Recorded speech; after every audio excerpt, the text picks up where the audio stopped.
Salut la gang, c'est Joe. Aujourd'hui, je vous parle d'un petit jeu qui s'appelle Tunnel ou Tunnel. Prononcez-le à votre goût. Il y a un petit jeu de mots avec le mot Hell pour l'enfer. C'est un jeu de 2 à 4 joueurs pour des joueurs de 8 ans et plus qui dure environ une trentaine de minutes. Donc, comme d'habitude, voici les règles. Ensuite, je vous reviens avec mon avis. On est parti! Salut la gang! Salut la gang! Salut la gang! Et bienvenue à l'école du jeu.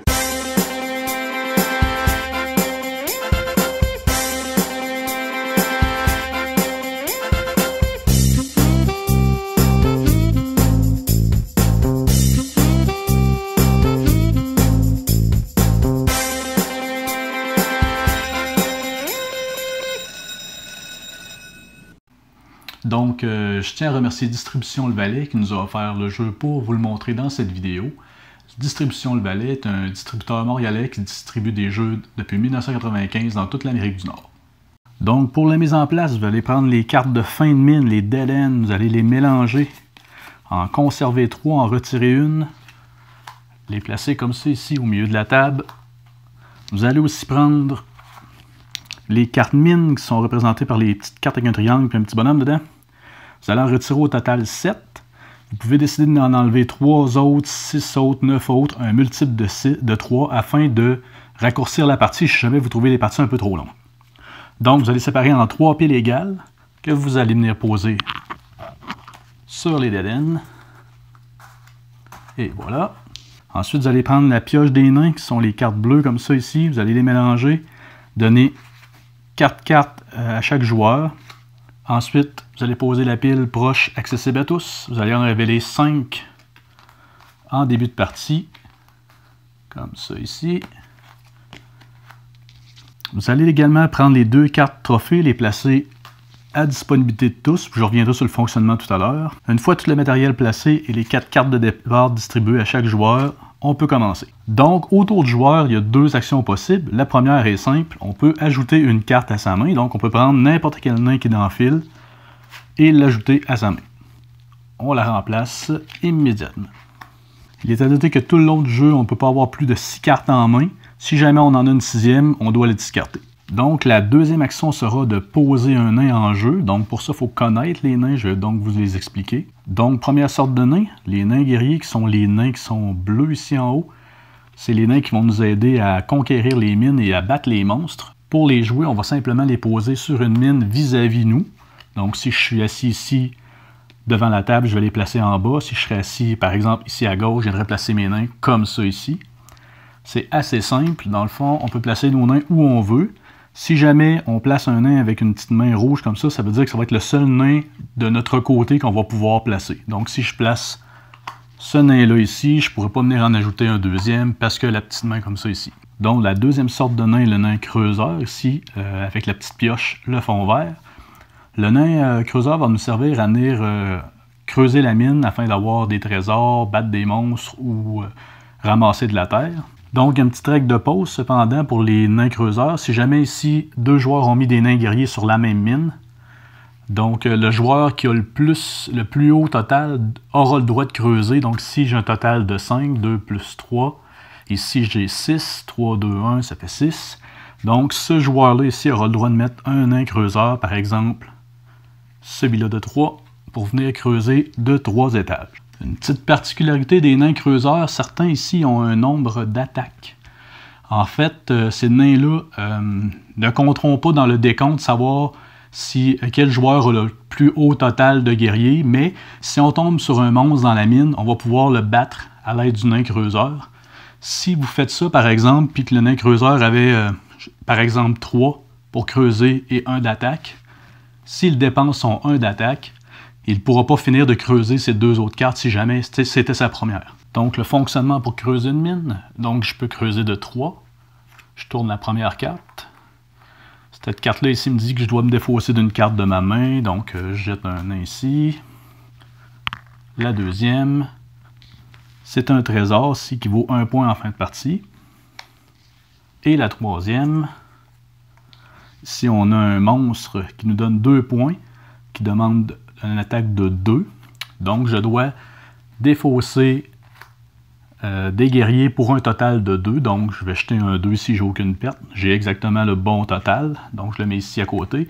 Si jamais j'aurais eu cette configuration-là d'un 1 et un 3, j'aurais dû jeter le 3. Et on n'a pas le change, évidemment. L'attaque de 1 supplémentaire qui dépassait le total est perdue. Donc, une fois que j'ai creusé ma mine du nombre de cartes que j'avais droit, mon nain creuseur est défaussé. Mes nains guerriers restants peuvent rester là. On passe au joueur suivant. Si jamais je creuse dans une mine et que j'ai un monstre qui est au-dessus de mon total, donc 6 pour 4, je perds tous mes guerriers et je ne reçois aucun trésor. La créature non battue retourne au sommet de la pile. Ça peut être assez fâché de creuser dans une mine et de tomber sur un monstre imbattable, donc il y a une carte qui permet de pallier à ça. C'est le nain explorateur, qui est ici le nain avec une couleur jaune. Donc, ce nain-là vous dit que vous avez le droit de regarder un nombre de cartes particulier, donc ici 5. Vous défaussez le nain. Et ensuite, vous avez le droit de piger 5 cartes. 1, 2, 3, 4, 5. Vous pouvez voir ce qui va arriver dans la mine. Et vous devez les remettre dans le même ordre, comme ça ici. Le dernier type de nain est le dynamiteur. Le dynamiteur est assez simple à jouer. Il viendra pourrir la vie de vos amis. Donc, si je place le nain dynamiteur sur cette mine-là ici, tous les nains autour vont mourir et aller dans la défausse. Si jamais j'aurais eu moi aussi des nains, je les perds également. Donc, ce nain dynamiteur fait vraiment le ménage complet d'une mine. Donc, tandis qu'on est dans les cartes, je vais vous expliquer les cartes qui sont dites avancées. On suggère de ne pas les mettre dans la première partie dans le jeu. Vous pouvez sans problème les mettre dans la première partie, à moins d'être avec des jeunes enfants. Sinon, ni le temps ni la complexité est augmentée de beaucoup, donc je vous suggère de les mettre. Vous avez en premier les 2 anneaux uniques. On aime bien l'humour dans ce jeu-là, donc un anneau unique qui est en double et pas unique, mais dans ce jeu-là, il l'est. En fait, ces 2 anneaux uniques-là sont spéciaux. Ils vont octroyer 2 points si en fin de partie, vous avez les 2. Attention, par exemple, ils vont prendre une place dans votre main. C'est ce que ce petit signe-là veut dire. Donc, comme on est limité à 6 cartes en main tout au long de la partie, avec ces 2 cartes-là, on va être limité à 4. Aussi, il va y avoir l'épée. L'épée va jouer en même temps qu'un nain guerrier pour lui donner un plus 2 d'attaque. Ensuite, la carte va être simplement défaussée. On a le nain machin. Le nain machin qui s'est perdu dans la mine. Mais c'est un bon bonhomme, il creuse pour 4. C'est un très bon creuseur. Même principe, si on le trouve dans une mine, on l'ajoute à sa main, il va le jouer comme un autre nain creuseur. Seul petit bémol sur machin, je n'ai pas trouvé dans les règles la façon d'en disposer. Je ne sais pas s'il est à usage unique et défaussé ensuite, ou ajouté à la pioche des nains. Je crois qu'il est à usage unique puisque son dos ne va pas du tout avec les cartes de la pioche des nains. Donc, d'après moi, une fois utilisé, on le défausse. Le spec comme ça qu'on a vu tantôt dans mon exemple qui fait discarter une carte de la main. Aussi la carte de la réserve de bière qui, jouée avec un nain, va venir multiplier par 2 ces statistiques comme ça ici. Le chien dwarf qui donnera à tous les ennemis rencontrés lorsqu'il est placé sur une mine, au joueur qui l'a placé évidemment, un -1 à tous les ennemis tant que le chien est sur la mine. Le chien dans le fond n'est jamais discarté, il reste placé sur la mine où ce que le propriétaire l'a mis. Sauf si un combat est perdu, comme par exemple un dragon, ce qu'on n'avait pas assez haut d'attaque pour le battre. Ou sinon, si un autre joueur dynamite la mine. La vieille pioche, qui va ajouter un 2 supplémentaire à un piocheur lorsqu'elle va être jouée avec un piocheur. Le cœur d'or, qui va nous donner 3 points, mais qu'on va devoir discarter une carte pour l'obtenir. Donc, tout au long de la partie, on va mettre des guerriers, piocher des mines, vérifier ce qu'il y a dedans. On va faire dynamiter les mines. Donc, plusieurs joueurs vont ramasser ici des cartes de terre. Donc, à chaque fois qu'un joueur se fait remettre une carte de terre en piochant, il doit vérifier si c'est lui qui en a le plus autour de la table. Si c'est le cas, on lui remet le trésor pas le trésor, mais le trophée du plus grand creuseur de la vie. Donc, il va garder cette carte-là tout au long de la partie, sauf si quelqu'un vient le dépasser dans le nombre de cartes terre qu'il a amassées. Donc, c'est une carte qui va faire un peu le tour de la table une couple de fois. À chaque fois qu'un joueur va venir récupérer de la terre supplémentaire qui va dépasser le joueur qui a déjà le trophée. On va avoir un peu le même principe ici avec les rats. On va avoir le trophée dératiseur qui vaut un peu plus de points, qui dans le fond va être attribué au joueur qui a le plus de rats ramassés depuis le début de la partie. Donc, comme pour ceux-là de la Terre, chaque fois qu'un joueur tuera un rat, on lui donnera le trophée s'il est rendu celui qui en a le plus dans son paquet. Donc, les joueurs prendront une carte nain ou en poseront une jusqu'à temps que 2 des 3 piles soient complètement épuisées, comme ça ici. À ce moment-là, on viendra compter les trophées, les cartes trésors, tout ce qui était amassé par les joueurs pour faire le décompte du gagnant. À la fin d'une mine, on tombera inévitablement sur une carte Dead End. Chacune des cartes Dead End est un peu différente, donc je vous les explique. La première qui m'a fait bien rire, l'humour dans ce jeu, la Backdoor, qui me permettra, en plus de faire un point, de déplacer tous ces guerriers sur la mine qu'on vient de terminer vers une autre. Parce qu'il faut savoir que lorsqu'on termine une mine, tous les nains guerriers restants autour sont défaussés, sauf s'il y a la fameuse Backdoor, donc les nains du joueur qui aura trouvé la Backdoor pourra reprendre tous ses nains à lui et les mettre sur une seconde mine encore fermée. La deuxième, le vieux roi mort. Si on trouve le vieux roi mort, on a 3 points, sauf qu'on fait discarter l'intégralité de notre main. Donc 3 points, c'est quand même pas mal, mais c'est un peu plus handicapant que les autres. Pour les 2 dernières cartes, un peu le même principe, on aura des cartes beaucoup plus fortes que la moyenne, mais qui donnent beaucoup plus de trésors, donc si vous êtes équipé pour, ça vaut vraiment la peine. Sinon, ben, vous venez de perdre tous vos nains guerriers. Donc, qu'est-ce que j'ai pensé de Tunnel côté positif?